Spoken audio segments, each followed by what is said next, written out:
एक ही नाव पर सवार अभी अभी मंथन का फोन आया था। उसके फोन ने करुणा के मन के पट खोल दिए, जिनसे आई झोंके के साथ करुणा अतीत में उड़ चली। वह दिन आज भी उसके मानस पटल पर अंकित है, जब मंथन और 2 बच्चों अंकित और संचित सहित सुखद संसार था उसका। तब उसे क्या पता था कि सुख के जिन सतरंगी रंगों में वह सराबोर है, वे इतने कच्चे हैं कि काली घटा की एक छड़ी ही उन्हें धो देगी। पर सच सामने आ ही गया। एक दिन मंथन सारे बंधन तोड़कर महिमा के मोहपाश में बंध गया।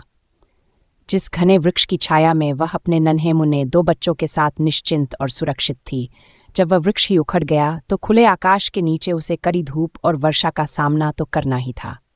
कुछ दिन तो इस आघात के प्रहार से सुधबुध खोए हाथ पर हाथ धरे बैठी करुणा महिमा को कोसती रही, जिसने उसका सर्वस्व छीन लिया था। फिर जीवन यापन का प्रश्न सामने आया। मम्मी पापा थे नहीं, और भैया सुदूर ऑस्ट्रेलिया में बस गए थे। मात्र स्नातक अनुभवहीन को नौकरी मिलना आसान न था। ऐसे में उसकी बचपन की सहेली रुचि उसका संबल बनी। उसी की प्रेरणा और सहयोग से अपनी एकमात्र पूंजी आभूषण बेचकर उसने एक बुटीक खोला। धीरे धीरे उसके कौशल और परिश्रम से बुटीक सफलतापूर्वक चलने लगा, जिससे उसकी माली हालत तो मजबूत हो गई, पर प्यार और विश्वास की छत के अभाव में घर अधूरा ही रहा। बच्चे जब भी पापा के लिए मचलते, करुणा महिमा को शापित करती, जिसने इन निश्चल बच्चों से उनके पापा की छत्रछाया छीन ली थी। उसका दिन बच्चों के पालन पोषण और बुटीक के कार्यों का बीत जाता, उसे पता ही न चलता।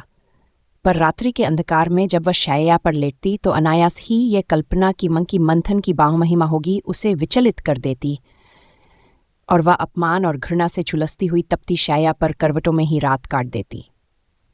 उसे मंथन का प्यार, मनुहार और प्रणय याद आता। उसे विश्वास ही न होता कि जो व्यक्ति उस पर इतना आसक्त था वह कैसे इतनी दूर चला गया।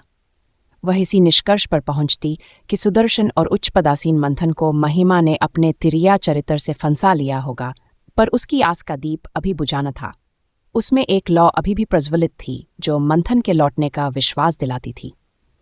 इसी आशा में वह आए दिन उपवास करती, मन्नतें मानती। उसकी तो बस एक ही आकांक्षा थी, महिमा को पराजित कर मंथन को वापस पाना।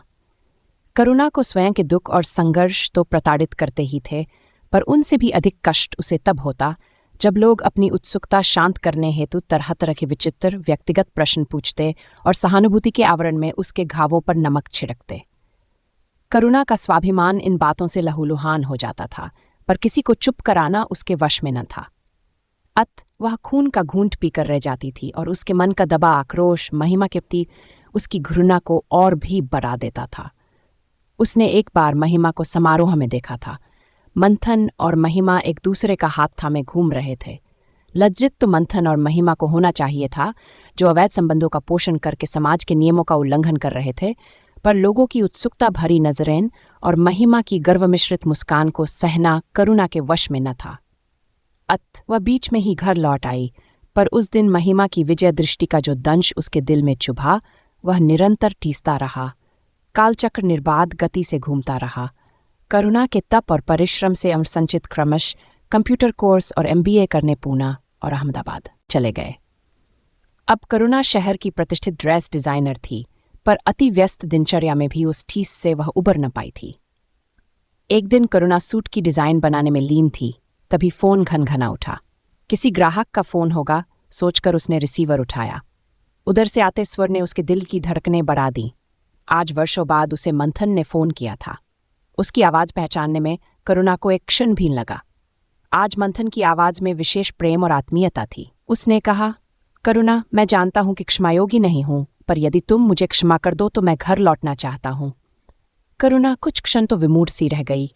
उसके कंठ से शब्द ही न फूटे। फिर चौंक कर बोली, इस घर के द्वार तो तुम्हारे लिए सदा ही खुले थे, तुम ही न आए।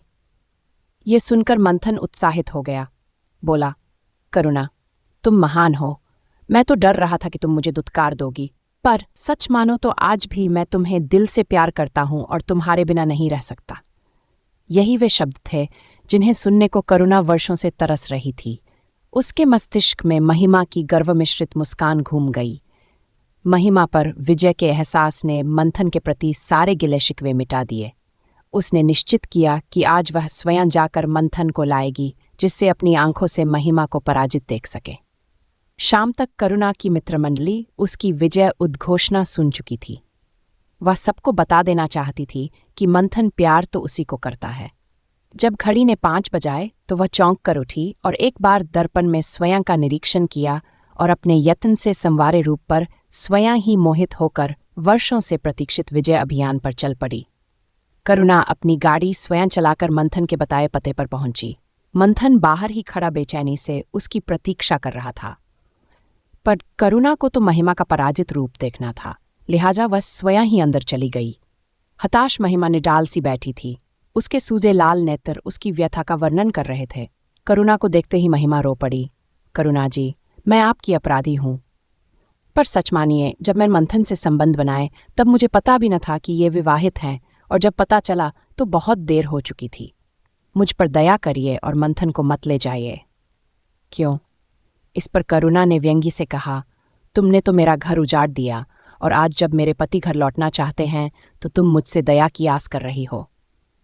यह सच है कि मैं मंथन के प्यार में अंधी हो गई थी, पर जब मुझे पता चला कि वह विवाहित हैं तो मैंने उनसे दूर जाने का निर्णय ले लिया था। तब मंथन स्वयं ही हट करके मेरे पास आए थे और तब मैं निर्बल पड़ गई। मेरे स्वार्थ का ही मुझे आज दंड मिल रहा है। अब आप यदि मंथन को ले गई तो मैं सड़क पर आ जाऊंगी। महिमा सिर झुकाकर बोली और अंदर जाकर 5-6 साल की अपनी बच्ची को ले आई, जो बोल भी नहीं सकती थी। तब करुणा को पता चला कि मंथन और महिमा की मुकबदिर बेटी है और कंपनी के किसी आर्थिक घोटाले में मंथन की नौकरी भी चली गई है। महिमा की विजय पताका फहरा कर गिर गई। अब उसे समझ में आया कि अचानक मंथन को उसके प्रति प्यार क्यों उमड़ा। अभी कुछ देर पहले जिस मंथन पर उसे प्यार आ रहा था, उसके चेहरे का आवरण गिर गया और स्वार्थ व नीचता का जो घिनौना रूप उसके सामने जो खुलकर आया, उसे देखकर करुणा ने मुंह फेर लिया। जिस महिमा को नीचा दिखाने का उसने वर्षों से सपना संजोया था, अब वह उसे स्वयं को प्रतिरूप लगी और उस बच्ची की याचना करती आंखों में उसे उस दिन के सहमे से कुड़े अंकित और संचित दिखे। आज उसे अनुभव हुआ कि वह और महिमा तो एक ही नाव पर सवार है, जिन्हें डुबोने वाला मंथन है। वह व्यर्थ ही वर्षों से महिमा से घृणा करती रही। सच तो यह है कि मंथन न उसे प्यार करता है और न महिमा को। वह तो बस स्वयं को प्यार करता है और निजी सुविधानुसार प्यार का पात्र चुन लेता है। करुणा के हृदय में जागृत प्रेम स्रोत हिमखंड बन गया।